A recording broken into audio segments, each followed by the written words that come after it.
तो श्रीलंका की जो मौजूदा स्थिति है और जो वहाँ पे लगातार आर्थिक संकट बढ़ रहा है, उसके कारण से वहाँ पे जो एक राजनीतिक संकट की स्थिति आके पैदा हुई है, तो आज के सेशन में हम पूरा प्रयास करेंगे कि सभी पक्षों से इसको समझने का प्रयास करें और श्रीलंका की मौजूदा स्थिति आने वाले समय में किस तरीके से इस समस्या का समाधान निकाला जा सकता है।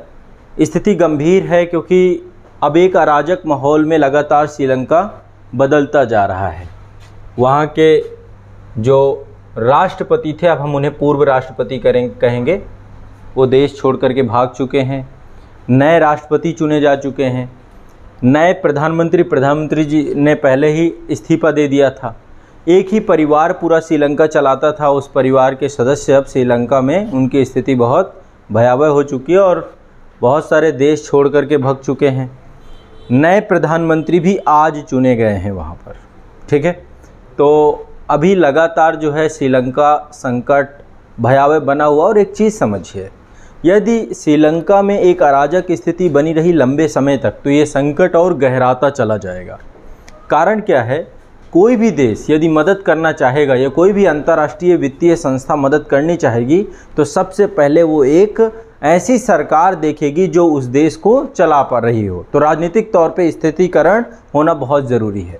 लेकिन अभी जनता रोड पे आ चुकी है। जितनी भी सरकारी आवास, सरकारी बिल्डिंग, खासकर प्रधानमंत्री आवास को आग लगा दी गई थी। रानिल विक्रमसिंघे थे उस समय, उनके घर पे भी आग लगाई गई थी। अभी इस समय वो राष्ट्रपति चुने गए हैं और राष्ट्रपति आवास पे तो आप लोगों ने देखा होगा, साक्षात बहुत सारे वीडियो भी आए थे कि लोग जो है स्विमिंग पूल का तक आनंद लेने पहुंच गए। तो ऐसे में ये स्थिति कैसे आई, क्या कारण रहा कि श्रीलंका इस स्थिति में आकर के बैठ गया। इससे पहले मैंने 2 सेशन में बहुत डिटेल से आपको समझा चुका हूँ कि श्रीलंका की मौजूदा हालात क्यों हैं। लेकिन आज के सेशन में एक बार ओवरव्यू लेंगे और श्रीलंका की इस समस्या को समझ करके इसके निदान तक पहुँचने का प्रयास करेंगे। देखिए, श्रीलंका में महंगाई बहुत तेज़ी से बढ़ रही है। रोज़मर्रा की वस्तुएं बहुत महंगी हो रही हैं, उनकी लगातार कमी होती जा रही है। 50% से ज़्यादा जो चीज़ें हैं सब दुगनी तुगनी चौगनी रेट में बढ़ रही हैं। महंगाई लगभग 50% से ऊपर जा चुकी है। तो सबसे पहली चीज़ क्या है, देश में महंगाई बहुत तेज़ी से बढ़ रही है। अज्यूम करिए आप इस देश में बैठे हुए हैं, लगातार बिजली आ रही है ना। श्रीलंका एक विषुवत रेखीय देश है, विषुवत रेखा के बिल्कुल नज़दीक है, विषुवत रेखा पास से गुजरती है। चारों तरफ से एक द्वीप के तौर पे समुद्री जलवायु भी है। स्थिति इतनी भयावह हो चुकी है कि बिजली उत्पादन वहाँ पे बंद हो चुका है। बिजली ही नहीं आती, भारी बिजली कटौती 2 दिन 4 दिन 5 दिन कहीं धोखे से दर्शन दिखा के चली जाती है। तो बिजली बंद हो गया है। अब बिजली बंद हो गई तो सारे स्कूल बंद हो गए, शिक्षा प्रणाली स्थगित हो गई, अस्पतालों की स्थिति बहुत ही ख़राब हो गई। अस्पतालों के पास दवाई खरीदने के पास पैसा, मरीजों को छोड़ते हैं, अस्पतालों के पास दवाई खरीदने की स्थिति नहीं रह गई। मैंने आपको पहले भी बताया था, एक साधारण सी चीज़ है दूध 50-50 ग्राम के पाउच में बिक रहा है। ये कंडीशन हो गई। 400-500 रुपये लीटर की स्थिति आ गई। स्वास्थ्य प्रणाली खतरे में पड़ चुकी है। कोरोना से ज़्यादा बुरी स्थिति में श्रीलंका आ चुका है और ऐसा कई सारे जो स्वास्थ्य विभाग के जानकार हैं उनका मानना है कि यदि ऐसा ही बना रहा तो श्रीलंका में कोरोना से ज़्यादा मौत हो जाएंगी इस समय, क्योंकि वहाँ पे दवाइयाँ ही नहीं हैं। एक समस्या ये है, बसें, ट्रेन, चिकित्सा वाहन, आवश्यक जितनी भी चीज़ें हैं सब में ईंधन ही नहीं है, तो ये भी खड़े हो गए एक तरफ से। पेट्रोल डीजल, पेट्रोल पंप सूख गए हैं सारे के सारे। और ये सब पैसे से चलता है, खरीदा जा सकता है, अंतर्राष्ट्रीय स्तर पे सब मिलता है, उसके लिए पैसा चाहिए। विदेशी मुद्रा भंडार ही नहीं बचा। तो वहाँ पर एक तरीके से अर्थव्यवस्था थमसी गई है। और पेट्रोल को अर्थव्यवस्था का रक्त कहा जाता है, ब्लड कहा जाता है। इसके अलावा पेट्रोल डीजल की कीमतें बहुत ज़्यादा बढ़ गई थी, है भी तो बहुत ज़्यादा कीमतें बढ़ गई हैं। आयात करने के लिए विदेशी मुद्रा भंडार नहीं है। श्रीलंका के राष्ट्रपति गोटबाया राजपक्षे काफ़ी लंबे समय तक टिके रहे, लेकिन जनता ने कहा ऐसे कैसे रहोगे। जनता ने जो है हमला कर दिया और वो उड़नछू हो गए, ठीक है, राष्ट्रपति चले गए। राष्ट्रपति निवास में प्रदर्शनकारी घुस गए, ये खबर भी हमने इस दौरान पे देखी। ऐसे कई सारे मुद्दे इस दौरान आपने लगातार देखे हैं और लोगों को इस रोड पे आ जाना कोई लोगों का शौक नहीं है। प्रदर्शन देखिए, श्रीलंका, भारत श्रीलंका संबंध जब मैंने आपको पढ़ाए थे तो श्रीलंका एक लंबी अवधि तक, लगभग 26 साल तक एक गृह युद्ध में फंसा रहा है। 1983 से लेकर 2009 तक लिट्टे जैसा संगठन श्रीलंका को पूरी तरीके से अपने आगोश में लिए था। तो एक बार हमें इसे समझना बहुत ज़रूरी हो जाता है कि क्या कारण थे आखिर कि श्रीलंका आज इस स्थिति में आ गया और कैसे ये समस्या का समाधान होगा। देश हमारा 1947 में आज़ाद हुआ था, श्रीलंका 1948 में आज़ाद हुआ था, लेकिन श्रीलंका आज़ाद होने के बाद एक व्यवस्थित डेमोक्रेटिक सिस्टम के साथ ना चल करके 1983 में ही गृह युद्ध में फंस गया। और यह गृह युद्ध आप सबको मैंने बताया था कि तमिल और सिंघली विवाद के तौर पे था। जो वहाँ पर बहुल जनसंख्या है, सिंघली जनसंख्या है, उसके और तमिल जो अल्पसंख्यक हैं उनके बीच में एक लंबा गृह युद्ध चला और 2009 में लिट्टे नामक संगठन को जो है उसका जो हेड था प्रभाकरन, उसको मार दिया गया और फाइनली जो है ये ख़त्म हो गया। लेकिन ओवरऑल देखें तो एक लंबा गृह युद्ध का परिणाम रहा जिससे देश के इकोनॉमिक सिस्टम को बहुत ज़्यादा ध्यान नहीं दिया गया, सामाजिक सौहार्द की स्थिति भी ना रही और ये सब आर्थिक विकास के लिए चुनौती होते हैं। किसी भी देश में जब एक लंबा गृह युद्ध चलेगा, देश आपस में लॉ एंड ऑर्डर और इंटरनल सिक्योरिटी के मुद्दों में फंसा होगा तो निश्चित तौर पे इकोनॉमिक डेवलपमेंट में पिछड़ जाएगा। लेकिन 2009 में जब किसी तरीके से गृह युद्ध समाप्त हुआ, उसके बाद से श्रीलंका ने घरेलू उत्पादन और उपभोग पे ध्यान दिया। अब जब घरेलू उत्पादन और उपभोग पे ध्यान दिया तो इससे क्या हुआ, बहुत तेज़ी से आयात बढ़ने लगा, इंपोर्ट करने लगा। जब इंपोर्ट करने लगा तो धीरे धीरे ये देश जो है आयात निर्भर देश में बदल गया। और आयात करने के लिए क्या चाहिए फिर, विदेशी मुद्रा। तो आयात निर्भर देश में बदला तो, लेकिन निर्यातोन्मुखी अर्थव्यवस्था नहीं बना पाया। दूसरा, श्रीलंका की सरकार को लगा कि अब एक इंफ्रास्ट्रक्चर भी डेवलप करना चाहिए, पोर्ट बनाना चाहिए। अब चूंकि टूरिज़्म एक बड़ी इंडस्ट्री थी श्रीलंका में, तो टूरिज़्म को लेकर के व्यापक काम करने चाहिए, तो उसको लेकर के भी सरकार ने काम करना चालू किया। तो श्रीलंका में सरकार के द्वारा अवसंरचना विकास पर भी प्रारंभ कर दिया गया काम। और अवसंरचना जब किसी भी देश में बनती है, अभी हमारे देश में ही देखिए बहुत सारी रोड बन रही हैं और सड़कें बन रही हैं, बहुत सारे ओवरब्रिज बन रहे हैं लगातार, अब देखिए हर जगह पे। तो इसके लिए आपको विदेशी बाज़ार से भारी मात्रा में पैसा लेना होता है, ठीक है। या तो ये पैसा निवेश के रूप में आ जाए, FDI के रूप में, और या तो ऋण के रूप में लेंगे। तो श्रीलंका ने लगातार ऋण लेना चालू कर दिया पूरे विश्व से। चीन से ऋण लिया, एशियन डेवलपमेंट बैंक से ऋण लिया, भारत से ऋण लिया, जापान से ऋण लिया, जिससे पाया, जिसने दिया उससे लिया, ठीक है। तो लगातार ऋण जाल में फंसता चला गया। लगभग 10% से श्रीलंका के कुल ऋण का लगभग 10% से ज़्यादा हिस्सा किसका था, चीन का था, ठीक है। श्रीलंका की जितनी GDP है उससे कई गुना ज़्यादा उसने ऋण ले रखा है। यदि ऋण GDP अनुपात की बात करें तो लगभग 111% से ज़्यादा ऋण ले रखा है उसने। अब ऋण लिया है तो लौटाना भी पड़ेगा, उस पर ब्याज भी भरनी पड़ेगी, ये भी स्थिति होगी। लेकिन ऋण चुकाने के लिए विदेशी मुद्रा ही नहीं बची।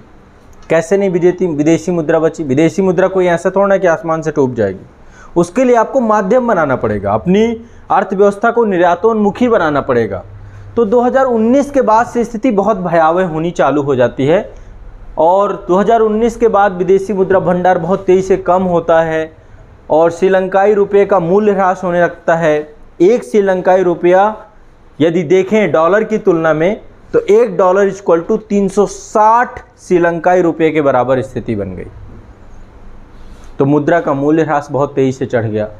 श्रीलंका में महंगाई, मुद्रास्फीति लगातार बढ़ने लग गई। रोज़मर्रा की चीज़ें खरीदने की वस्तुएं बहुत महंगी होने लग गई। अब ये सब चीज़ें चल ही रही थी कि इसके साथ ही श्रीलंका में जो पॉलिटिकल सिस्टम है वो पूरी तरीके से सड़ रहा था। अब पॉलिटिकल सिस्टम सड़ने के पीछे के कई कारण हैं। मैंने आपको एक बार बताया भी था कि श्रीलंका को एक पूरा परिवार चलाता है, एक परिवार के द्वारा श्रीलंका चलाया जाता है ये राजपक्षे परिवार है। यहाँ पे आप देख सकते हैं ये पर्सन हैं, श्रीलंका के राष्ट्रपति हैं गोटाबाया राजपक्षे। और ये अकेले नहीं है, इनके भाई महिंद्रा राजपक्षे ये राष्ट्रपति हैं, तो कोई प्रधानमंत्री है, कोई नहीं, घर का चाचा तो सब 7-8-9 लोग मिलके कैबिनेट बना रहे हैं। ठीक है, चाचा ताऊ फूफा नाना काका चाचा सबके बच्चे जो है श्रीलंका देश चला रहे हैं। कोई वित्त मंत्री बना हुआ है, कोई गृह मंत्री बना हुआ है। ठीक है, तो एक तरीके से पूरे परिवार को एक फैमिली बिजनेस बना लिया पूरे देश के पॉलिटिकल सिस्टम को। कभी भी इस तरीके से देश को नहीं चलाया जाता। अभी आप हमारे देश में ही देखिए कि यहाँ पे योग्यता के आधार पे राष्ट्रपति बन रहे हैं, तो वो भी नेपोटिज्म जहाँ पे होगा तो निश्चित तौर पर वो धीरे धीरे वो संस्था कोलैप्स हो जाएगी। और श्रीलंका पूरा देश जो है परिवारवाद के घेरे पे आ गया। तो एक तरीके से भ्रष्टाचार भी व्यापक हुए, लगातार स्थिति भयावह होती रही। लोगों को ना तो कोई ऊर्जा के संसाधन, या तो फिर वापस पाषाण काल में लौट जाएं, लेकिन वो संभव नहीं है, तो फिर इन्होंने विरोध कर दिया। तो रोज़मर्रा की चीज़ें इन्हें मिल नहीं पाई, कहानी ख़राब होती गई। इसके बाद इसी बीच में महापुरुष लौट आए, चीन से आ गए कोविड-19 कोरोना। अब इनका बहुत बड़ा रोल था श्रीलंका को बर्बाद करने में। श्रीलंका को नहीं पता था ऐसा मेहमान आएगा जो हमारी तबाही करके जाएगा। तो एक तरफ तो परिवार लगा था, श्रीलंका की अधिकांश राजनीति और प्रशासन परिवार द्वारा नियंत्रित थी, राजपक्षे परिवार द्वारा। भ्रष्टाचार काफ़ी मात्रा में बढ़ चुका था। नीतियों का निर्माण परिवार के फायदे और बहुसंख्यकों को खुश करने के लिए बन रहे थे। 2019 में कर में कमी कर दी गई, टैक्स कलेक्शन भी बहुत कम हो गया सरकार का। वैट जो था वहाँ पे 15% से 8% कर दिया गया, तो टैक्स कम हो गया। ठीक है, राजस्व में कमी हो गई, टैक्स कलेक्शन कम हो गया। कई प्रकार के टैक्स समाप्त कर दिए गए, 7-8 प्रकार के टैक्स भी समाप्त किए गए। और ऐसे में सरकार को राजस्व की भारी कमी हो गई। मेरी बात समझ में आ रही है? ठीक है, क्या कहानी बन रही है, मैं सिनेरियो समझा रहा हूँ आपको। इसके बाद कोरोना जब आया, चूँकि पर्टियन सबसे बड़ी इकोनॉमी होती थी, पर्टियन से ही विदेशी बहुत सारे आते थे, तो खूब पैसा आता था। ये बंद हो गया कोविड के कारण से, ये बंद हो गया इसके कारण से। विदेशी मुद्रा भंडार लगभग 12% जो है इकोनॉमी में रोल था टूरिज्म का, ये पूरी तरीके से ये भी ख़त्म हो गया। इसके बाद श्रीलंका की सरकार को लगा कि यार विदेशी मुद्रा बचानी चाहिए, तो बचानी चाहिए तो क्या करना चाहिए, वो ऐसे उत्पाद जिनसे विदेशी मुद्रा खर्च हो रही है उन उत्पादों को क्या करना चाहिए, हमें प्रतिबंधित कर देना चाहिए। तो किसी ने सलाह दी कि ये रासायनिक उर्वरक बंद कर दो, बहुत पैसा देना पड़ता है विदेशी मुद्रा। तो वहाँ के प्रधानमंत्री ने बहुत अच्छी बात बताई, कौन है, पीठ थपथपाया, उसको बंद कर दिए। रासायनिक उर्वरक बंद कर दिए गए, जैविक उर्वरकों की खेती पे जोर दिया गया। लेकिन दुर्भाग्य, देश का उत्पादन बहुत कम हो गया। अब जब देश का उत्पादन कम हुआ तो अनाज आयात करना पड़ा, और जब अनाज आयात करना पड़ा तो विदेशी मुद्रा फिर देनी पड़ी, और इतनी विदेशी मुद्रा देनी पड़ी जितने में रासायनिक उर्वरकों से ज़्यादा हालत ख़राब कर दी। तो यहाँ पे क्या था, अदूरदर्शिता भरा एक डिसीजन देखने को मिला। ठीक है, तो देखिए कई फैक्टर साथ साथ जुड़ते जा रहे हैं, जिसमें सबसे बड़ा है नीतिगत कुप्रबंधन, है ना। नीतियों को जो समझने वाले थे, बनाने वाले थे, वो शायद इस तरीके से देश को लेकर के और इसके एवज में और कर्ज लेता चला गया। ठीक है, फसलें खराब हो गई, विदेश से अनाज आयात करना पड़ा, विदेशी मुद्रा भंडार पे नकारात्मक प्रभाव फिर पड़ने लगा। तभी अचानक से एक बम धमाका हो जाता है 2019 में, जिसको बोलते हैं ईस्टर बम धमाका। अब जब ईस्टर बम धमाका होता है, चर्चों में कई सारे चर्चों को टारगेट किया जाता है, कई सारे होटल्स को टारगेट किया जाता है, और लगभग 300 के आसपास लोग मारे जाते हैं। ऐसे में जब किसी देश में पर्टिकुलर एक समुदाय विशेष का और ख़ासकर इस तरीके का माहौल बनता है तो भी टूरिज़्म ख़त्म होता है। तो ईस्टर बम धमाके 2019 में हुए, इससे टूरिज़्म धीरे धीरे वहाँ पे कम होने लगा, लोग जाने बंद कर दिए। दूसरा कोविड-19 का प्रवेश 2020 में, उसके बाद पूरे देश में, पूरे विश्व में लॉकडाउन लग गया, अंतर्राष्ट्रीय यात्राएं बंद हो गई, तो पर्यटन पूरी तरीके से रुक गया।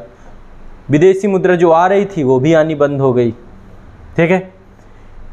इसके बाद जो है विदेशी मुद्रा के जो स्रोत थे लगभग समाप्त होने लगे। सिर्फ विदेशी मुद्रा कभी जो है पेट्रोल डीजल खरीदने में खर्च हो रही है, कभी भोजन खाद्य सामग्री में खर्च हो रही है, कभी दवाओं में खर्च हो रही है, और आय के स्रोत जीरो हो गए, तो सिर्फ खर्च हो रहा था। और ऐसे में विदेशी मुद्रा डे बाय डे ख़त्म होती जा रही थी। महंगाई डे बाय डे, ये देखिए 2019 में विदेशी मुद्रा भंडार जो था 7.6 बिलियन डॉलर के आसपास था। यहाँ पे एक डेटा मैं आपको दिखा रहा हूँ, आइडिया लग जाएगा आपको इससे, ठीक है। लगातार जो है विदेशी मुद्रा भंडार कम ही होता चला गया। ये आपका यहाँ पे देखिए 2019 में 7.6 बिलियन डॉलर था, फिर 2020 में कम हुआ 5.7 बिलियन डॉलर, फिर 2021 में और कम हो गया, तो ये घटता बढ़ता रहा, ठीक है, लगातार। अभी स्थिति बहुत बुरी है, 1 बिलियन डॉलर से भी कम होने के आसार दिख रहे हैं। तो क्योंकि अब जो भी है, कभी भारत ने बहुत इस समय मदद की है, लगातार हर चीज़ में भारत मदद कर रहा है ना, लेकिन फिर भी अभी मदद से कोई फ़ायदा मिल नहीं पा रहा है। एक अराजकता भरा माहौल जो है वहाँ पे लगातार बना ही हुआ है। तो अराजकता लगातार बढ़ती चली जा रही है। आर्थिक संकट का जो ये पूरा कारण है, जब ये लगातार ये स्थिति बनी कि चीज़ें बहुत महंगी हो गई, रोज़मर्रा की चीज़ों में लोगों को, आप खुद सोचिए, स्कूल कॉलेज बंद हो जाएंगे तो फिर लोग करेंगे क्या? रोड ही बसती है, तो रोड ही में आ गए सब लोग। अब लाइट नहीं होती हमारे यहाँ पे, एक रात लाइट ना रहे तो सब रोड पे आ जाते हैं। यहाँ तो 4-4, 6-6 दिन से लाइट ही नहीं, तो रोड पे आके सब प्रधानमंत्री राष्ट्रपति लाइट पे सो रहे थे, तो उन्हीं की लाइट ख़त्म करने के लिए पहुँच गए उनके घरों। तो ये पूरे मैटर से श्रीलंका संकट में आप देखेंगे आर्थिक संकट का प्रभाव क्या पड़ा। सबसे पहला प्रभाव, अराजकता बहुत तेज़ी से बढ़ गई, ठीक है। दूसरा, लगातार विरोध जो हैं वो हिंसक होते चले गए, हिंसा लगातार बढ़ती चली गई, और आने वाले समय में भी, अभी ये ख़त्म मत समझिए, अभी रानिल विक्रमसिंघे प्रधानमंत्री वहाँ चुने गए हैं, अभी उनके खिलाफ भी वहाँ पे विरोध चल रहा है। जब तक मैटर को संभाला नहीं जाएगा तब तक जो है ये संभव नहीं है कि इस पूरे मामले को पूरी तरीके से, तो आने वाले समय पे अभी ये मामले और बहुत तेज़ी से बढ़ने वाले हैं। यहाँ पे एक चीज़ मैं और आपको थोड़ा सा यहाँ पे जानकारी दे दूँ, चूँकि आज प्रधानमंत्री चुने गए हैं, ये हैं आपके दिनेश गुणवर्धने, ठीक है। इनको देश का नया प्रधानमंत्री नियुक्त किया गया है। ये वरिष्ठ नेता थे और गोटबाया राजपक्षे के कार्यकाल के दौरान गृह मंत्री थे ये, और फिर इसके बाद विदेश और शिक्षा मंत्री के तौर पे भी सेवाएं दे चुके हैं। अभी इनको प्रधानमंत्री, अभी इनका नंबर है अगला, ठीक है, तो इनको बनाया गया प्रधानमंत्री। दूसरा, ये रानिल विक्रमसिंघे हैं, और इनको अभी जो है संसद के द्वारा जो वहाँ की है, उन्होंने राष्ट्रपति चुनाव, लेकिन अभी भी विरोध प्रदर्शन लगातार इनके खिलाफ भी चले, इनका घर भी जला दिया गया था, बट ये प्रयासरत हैं, सिंसियर हैं इस चीज़ को लेकर के, लगातार प्रयासरत है। भारत के साथ बहुत अच्छे संबंध हैं इनके, और ये जो है उम्मीद यही है कि अब मिल करके किसी तरीके से श्रीलंका की स्थिति को सामान्य बनाया जाए, क्योंकि भारत में भी अभी लगातार विदेश मंत्री स्तर और सर्वदलीय बैठक सिर्फ श्रीलंका मुद्दे के लिए बुलाई जा रही है, क्योंकि श्रीलंका हमारे दक्षिण भारत से जुड़ा हुआ है। और अभी आप बहुत सारी प्रॉब्लम्स हो रही हैं, वहाँ से माइग्रेशन भी बहुत तेज़ी से हो रहा है, लोग पलायन कर करके वहाँ से तमिलनाडु पहुंच रहे हैं, दक्षिण भारत के राज्यों में पहुंच रहे हैं। तो आने वाले समय पे भारत को ही इसमें सबसे ज़्यादा प्रभावित होना होगा, क्योंकि हमारे पड़ोस में स्थिति असामान्य हुई है, ठीक है। तो सबसे पहली बात, हिंसा की भावना आने वाले समय पे लगातार बढ़ती रहेगी। इसके अलावा श्रीलंका से अन्य देशों के लिए पलायन बढ़ सकता है, भारत सबसे प्रमुख रहेगा। लिट्टे जैसा संगठन 2009 में समाप्त हुआ था, लेकिन आने वाले समय पे यदि स्थिति ऐसी रही तो लिट्टे जैसे कई और संगठन बन जाएंगे, और फिर से सिविल वार चालू हो जाएगा, गृह युद्ध स्टार्ट हो जाएगा, तो उसको भी संभालना बहुत ज़रूरी है। तो इसलिए मतलब अब इससे कई समस्याएं हो सकती हैं। भारत द्वारा श्रीलंका को बहुत पैसा दिया गया है, उसको भी वापस लेना, तो फिर से इसको रिस्ट्रक्चर्ड करना पड़ेगा।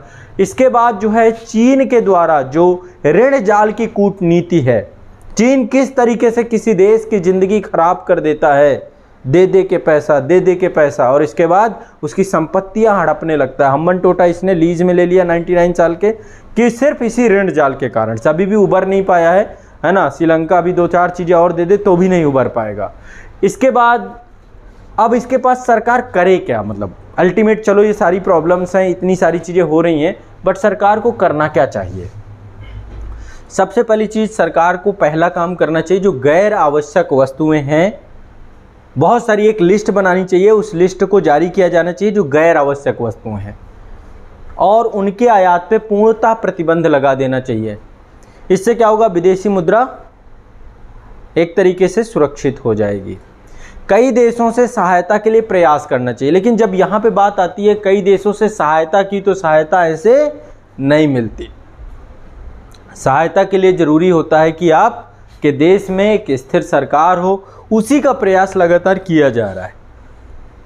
ठीक है, तो कई अन्य देशों से आर्थिक सहायता का प्रयास किया। भारत ने भी 3.5 अरब डॉलर से अधिक की सहायता की है। भारत, चीन, है ना, G7 समूह जो आपका है, Canada, France, Germany, Italy, Japan, Britain, America, ये सब जो है लगातार कह रहे हैं कि हम ऋण चुकाने के संबंधी प्रयासों में हम लगातार श्रीलंका का सहयोग करेंगे, और हमारा प्रयास है कि हम आने वाले समय पे IMF भी आर्थिक सहायता पैकेज को लेकर बातचीत कर रहा है कि भाई कल के दिन जब देखिए, जब बैलेंस ऑफ पेमेंट की समस्या से, भुगतान संतुलन की समस्या से हम गुजरे थे, तो भारत सरकार के द्वारा अपना पूरा जितना रिजर्व बैंक का सोना है वो IMF के पास रखा गया था। लेकिन IMF के पास जाना थोड़ा रिस्की रहता है। क्यों रिस्की रहता है? क्योंकि ऋण के साथ साथ वो कुछ शर्तें भी देता है, और शर्तें ही नहीं होता बल्कि वो सरकारी कामकाज में, पूरी नीतियों में, पॉलिसी में, सरकार की कार्यप्रणाली में IMF हस्तक्षेप करता है।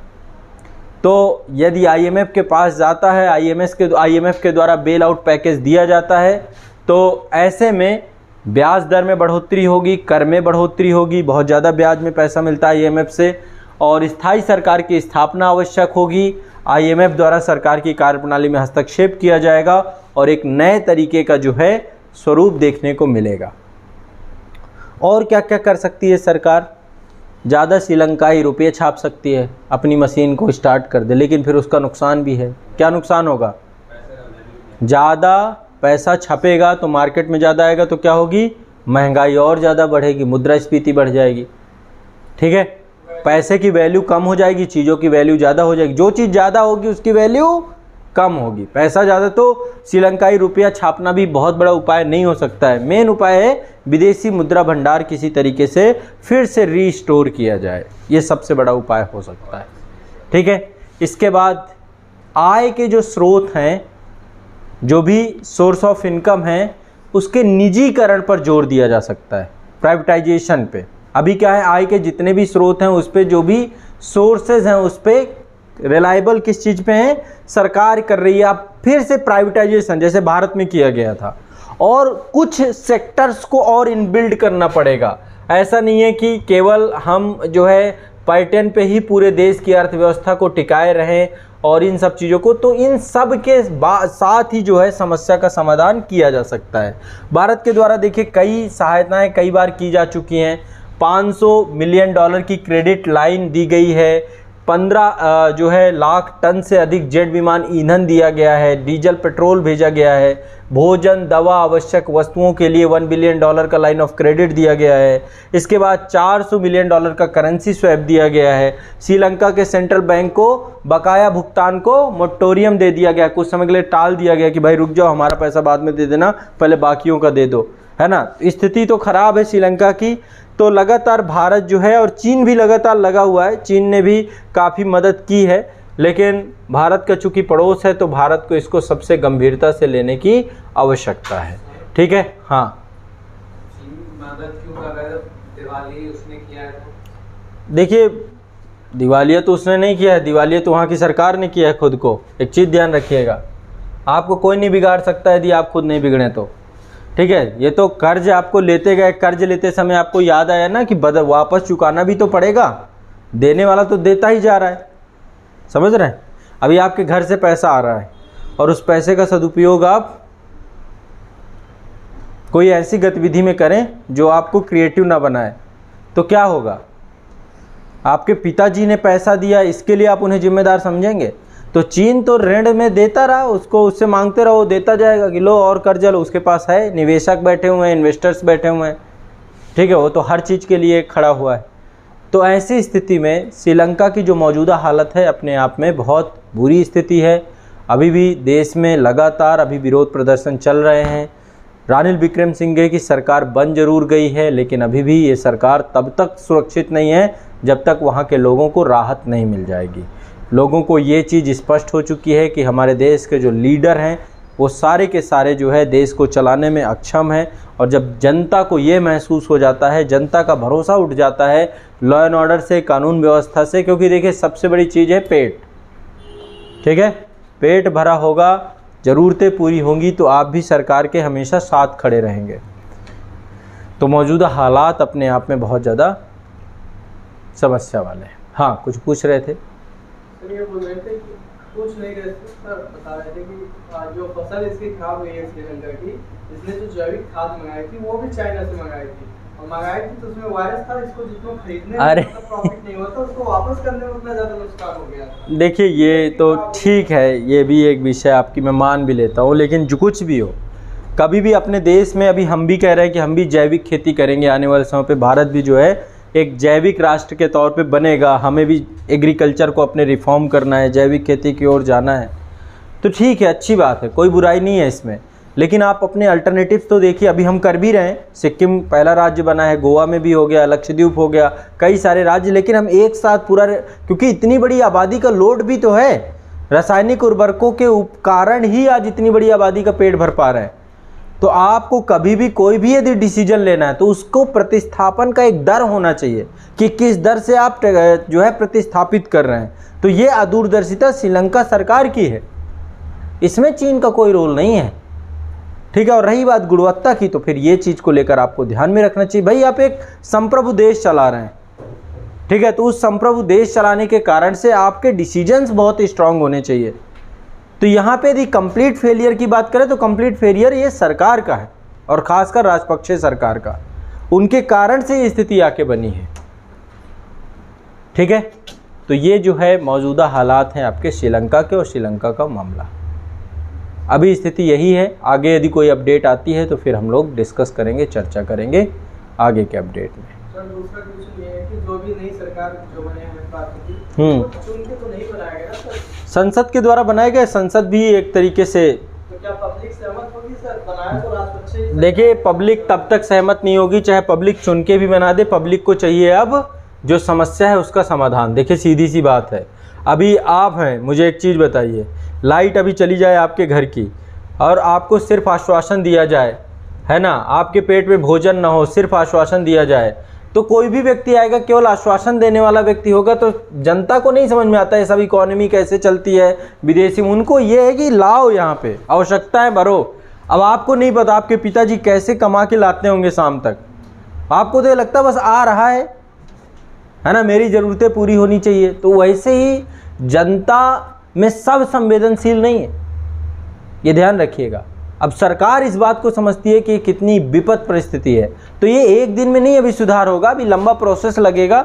बस ये है कि थोड़ा सा कहीं ना कहीं पे कुछ स्ट्रॉन्ग जो है नीतियों के ऊपर है, ताकि विश्व के अन्य देशों को ये लगे कि हाँ श्रीलंका में नीतिगत सुधार हो रहा है, और उन नीतिगत सुधारों के परिणाम स्वरूप जो है विश्व के अन्य देश आगे आ सकें और श्रीलंका को फिर से वो उबारने की दिशा में आगे बढ़ें। अभी देखो G7 कंट्रीज़ हैं, वो भी लगातार इस विषय पे कई बैठकें हो रही हैं।